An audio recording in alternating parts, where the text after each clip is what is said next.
Welcome to Table Talk. This is a show where we talk about topics that you submit to us. We put them in this bowl, and then, we chit-chat about them. My name's Trisha Hirschberger. I'm Philip DeFranco. And I'm Steve Zaragoza. Let's jump right in. Let's do. Okay, I'm feeling good mojo here. I know, I'm sorry. Better be good. All right, Maddie Flowers says, at CarKid, says, #Table Talk. If you had to bring back one celebrity from the dead, who would it be? Ooh. Who's yours? Lucille Ball. Oh, okay. I think she's why? funny. And I think she was just an amazing pioneer for women in the entertainment industry. Even though they called it, even though they said it was Desi's production company, it was really her that was running it. And then when they got divorced, she did it all herself. Wow, I didn't know that. Yay! It's true. Lucille Ball went off to Girl do. power. No, she's freaking funny, and she wasn't afraid to make an idiot out of herself. Like, she started as a showgirl where, it's all tits and teeth.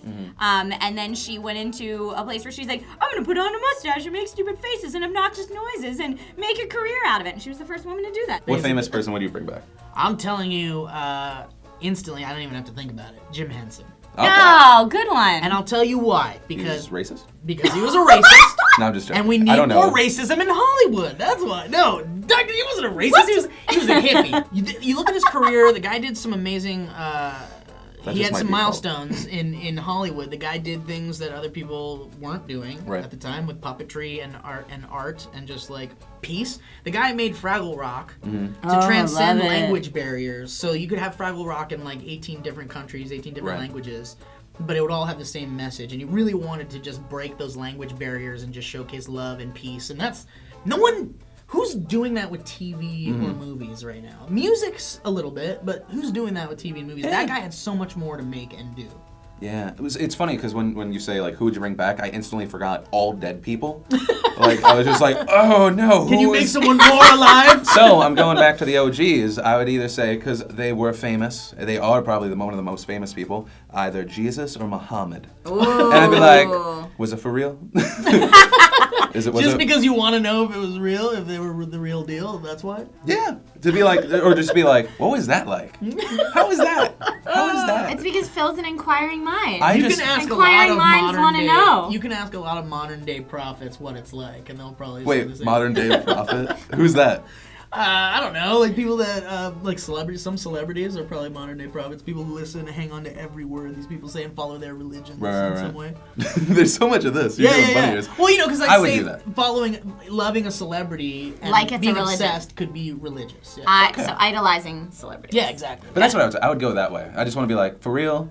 For reals? Question mark. For real? And if he was like, yeah, I'd be like, okay, that's all I was asking. What the fuck? you. It's so vague. Let's see. And he was like, yeah. I'd be like, okay. Amaram asks or says, EA shit-killing great game, SimCity, for example. I posted that I was playing SimCity. I bought a PC finally. It's like my first PC in like 8 years. It's a good one. He got an Asus. Isn't it an Asus? Yeah. Asus? I always said Asus. You can say Asus if you want. Asus. But they're good. They're good. It's They make their own motherboards. Yeah, So and they're the fantastic. JSN. Yeah. I used to build computers before, then I went Mac. Nerd! You know what? The DRM stuff, I think even a lot of people at the company realize, oh, that's fucking stupid. It's so stupid that you have to be online and then the first few days your servers are messed up. It just you're eating crow at that point. Yeah. It sucks. But that being said, I like SimCity. I haven't put enough hours in. Like some people, I've seen some blogs where they're like, I put 50 hours in and it's a waste of time. It's not a waste of time. It's a brilliant way to creatively spend your time. The thing is, even at 50 hours, if you're like, that was a shitty game, you played 50 hours, you got your money. They got you, basically. But I am fearful of the way they did the DRM. I think that it's really, really, really, really stupid. Well, did you see that? I saw on Reddit there was a tweet from EA where they finally answered back. Really? They're doing a Q&A today, actually. Right, too. but it was like the most ridiculous tweet ever. It was something that was like, sorry, we'll consider offline play. But, for now, people are buying the game, so... Well, it literally was like that. For this game, they can't change it to offline. The way Right. that they've structured the game saves, and a lot of that stuff is cloud-based, and there's no way they could do it at this point. Maybe they could release another version of the game. It's just Maybe. a matter of like, understandably, you want to make money off of your product, right? But how inconvenient do you have to make it for the people that do spend the money on that game? How big of a hit is it? And it's a good Was it big enough of a hit? Well, okay, so before, right, fucking EA put out Spore. We did advertising on it. I was really pumped about the game. Ended up kind of being a game, but they had DRM on that, and it ended up because of that. And I feel like it was almost spiteful at that time that they became one of the most pirated games at that time. So they did it themselves. That's already happening with SimCity. You can already BitTorrent it. Yeah. So if you make a big deal out of it, people are going to be like anti that. Well, it's not like they came out of the gate like DRM bitches, but like when you have like something like that and it's going to be super inconvenient. I mean, I don't know. It pissed me off. It pissed me off. It pissed a lot of people off. But you guys are enjoying the game, and that's all that matters. You're enjoying the game when you can play it. It's like, get over the initial issues. It'll work. Or just wait a couple weeks, eventually. Right? Wait, don't buy the game at launch. That's the answer. Don't buy the game at launch. Wait until people are done bitching, then enjoy the game. Yeah, right? I think that's a lot of things. Yeah, but I then mean, obviously it's just you like, want it. You want it. Sure, you do want it right away. You don't want your friends to be like, I've been playing it, and it's amazing. It's amazing. All right, this one looks good, or not? It's a piece of paper. This looks great. This is what, a tree? Or? Cool. Okay, Chase McIntosh says, are you watching Vikings on History Channel, yes or no? Maybe. I haven't watched it. I haven't either, but I know that, why aren't there more Viking cool things? Like in Vikings, general, Vikings are badass. Okay. Whenever you think about Vikings, you think about strong, muscly. I think of barbarians. Barbarians? I always just imagine someone with a giant stick that rapes and pillages. That's probably not true. Is it true? Giant Did boats. they rape and pillage? I don't know did. that they rape and pillage. They might have. Yeah, because I think they conquered, right? They definitely conquered. They conquered on a 3-day everything. weekend. I don't think you can conquer without... Yeah, exactly. Can you conquer without rape and pillage? I would like to believe that you can, but that's probably Well, naive. not back then. The horns, the big horns. Well, see, that's the thing. Like, you think about how badass they are, but what can you name one really cool Viking like property, like movie or? I'll have to check it out. I don't watch a lot of like that because they'll do like 2012, the apocalypse, or like like I forget. I don't know if it's the History Channel, but it's like always those like channels in deep cable that were about one thing at some point, And now then they were they're- now like, they're what if we everything. also scared people into watching us, and or like because there's only so many times you can talk about Nazis. Right? Yeah, it's true. And they've done it for years already. It's like, we're done. Let's move on. I just imagine like the History Channel and like the creators of FPSs are just like, please, another war, because we're just gonna have to start making up more. Yeah, exactly. Well, it's like exactly what happened with G4. Like we've out-talked video games, so now we're just gonna go into a plethora of men type Yeah, subjects. but not only that, let's show like 80% cops reruns and like 10% video games. I want to know who the executive was that was like, yeah, cop. Let's just, you know what we should do in this time slot? Let's put cops in it. How about this later one? Yeah. Cops. That's a great idea. Yeah, I heard cops and whatchamacallit, cops and Ninja Warrior are like their biggest polls other than Attack of the Show. Really? Yeah. Yeah. I guess it's easy to just turn on and swallow that shit. Here we go. This might be ready, the last guys? one if it's a Lightning good one. round. Right. Here we go. All right. Okay. Tatum Whalen says, favorite retro cartoons, compare them to the shows the kids watch these days.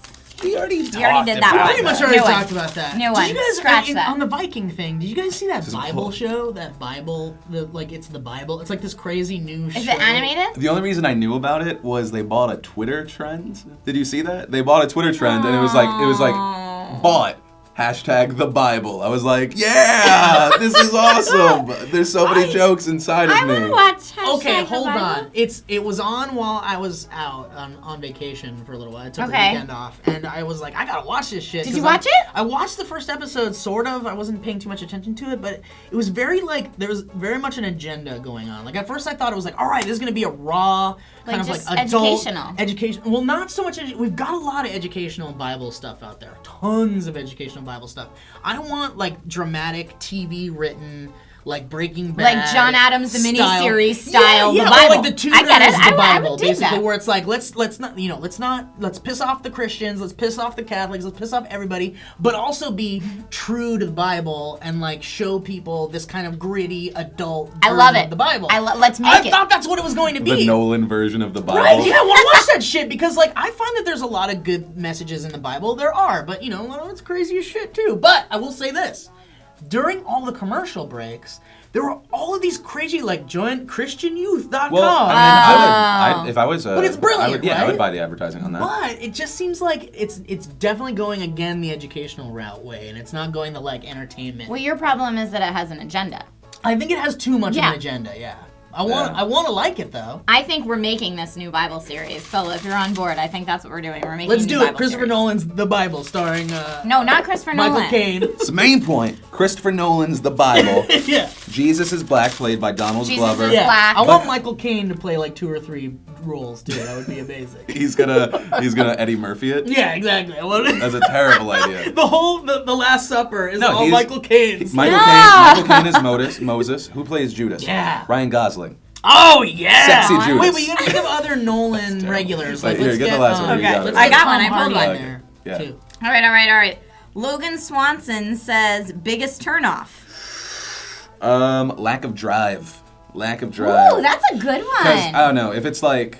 I don't know. When you see someone that's not like pumped about life, you're like, I don't want to attach myself to that because I'm a cynical person. I need someone that's real but has like passion and like to drag me up through my depressive everything is evil states. But yeah, I mean, because like I wouldn't get out of the house if Lindsay didn't make me go out and do fun shit. Like we went deep sea fishing with a bunch of friends, and I was like, I've never done this. I would never do this. It was a blast. So I think lack of drive, like someone that's just like content with being at home, because that's me. I'm content being at home. I'm content with being at home. I've got the Bilbo disease basically, and Sarah is kind of like Lindsay, where she wants to travel the world and go around and drag me along. Yeah. And I've gone to amazing places because of it, but it's like I'm not really appreciating it yet. Like I know I will in time, totally. but I'm not super That's true. appreciating Sarah it. does fun things with me when Stevie doesn't want to Please go. take my wife to those things so that I don't have to, please. Wait, so what's your biggest pet peeve then? What's your turn off, I buddy? don't know, Or man. turn off, yeah. I'm so simple. I'm like really simple. There's not much that actually turns me Well, off. and to you've be been a honest. marriedsman for a long I've been a time. mar- I've Hairy been a- feet? No, I'm fine, dude. Honestly, like I'm so. Down with the hobbits. I'm down with the hobbits. I'm down with I don't know. Honestly, I'm boring in that respect. Not much really gets me. I don't have really any. I've seen you angry like 3 times. There has to be a biggest turn off. Well, I don't know. I guess like stubborn people that are stubborn. Okay. Pisses me off. For no reason. Like if you're stubborn and you won't listen to reason and you're not into compromise. There you go. Yeah. There you Yeah. go. All That's right, a there it legit. is. That's a legit turn off. What's yours? My biggest turnoff is mean people. Yeah. And I know that sounds weird at first, but there are so many guys who like read the game and are all about the negging and all that shit. Let me just tell you, when a dude comes up to me at a bar and is like, yeah, I thought you were cute until I saw this. I'm like, hey, no one invited you into my conversation. I came here by myself. Leave me the F alone, you jerk. You're looking Like- you're looking pretty good. You packed on that 5 pounds in good places. That's what I'm saying. Like, I don't know why men think that works. The perfect places. Horrible. It's horrible. Like, I have female friends that are like, I really like him. Well, he's kind of a dick, and I think that's why I like him. And I just look at them like they're aliens. Well, the whole reason behind what's wrong negging with working, you? right, is that it's someone that's super, super confident, and all of a sudden now they feel insecure about something randomly. And why do I feel insecure about that? This person did something. I think that, I don't know, when I say I'm a D-bag, it's just because I don't have time for bullshit. Like, You're absolutely right, man. And I don't know why I'm just learning this, but it's like there's no time for bullshit anymore. Right. There Well, really isn't. And that's how I feel. Is like if I'm out and some guy's going to approach me with the prospect of maybe having a relationship, and the first thing they say to me is jerky, why do I want a relationship with this person? what's interesting is all 3 of the things, all of the turnoffs do have to deal with kind of bullshit that just takes up time. If you think about it. You're right. You're So right. we're just all impatient. So because of that, we should just end while we're at the top of this fucking Yes, thing. yes. Yeah. I agree. If you want us to, well, actually, what's your biggest pet peeve? Well, no, That's it's great. biggest turnoff. Biggest Yeah, turnoff. Biggest it's kind of the turnoff. same thing, though, isn't it? Yeah, Pet well- peeves, Pet turn peeve off. in relationship. Yeah. What's your biggest turnoff? Also, if you have other ideas and stuff that you want us to talk about, use hashtag Table Talk on Twitter. You can hit us on @SourceFed, all our personal accounts, blah, blah, blah, blah. Until next time, my name's Philip DeFranco. It's okay. I'm Steve Zaragoza. I'm Trisha Hirschberger. We're too nice to We didn't each other. mention rape and There We were totally no did. roofies. There were no roofies. We mentioned That's how rape, we did it. rape like and pillaging. 5 times. Yeah, we that's didn't. right. We didn't talk about roofies or the Catholic Church. This was a good day. We did talk about the Catholic Church. We talked about Christianity. Actually, all the things you mentioned, We Steve did. mentioned. God bless us.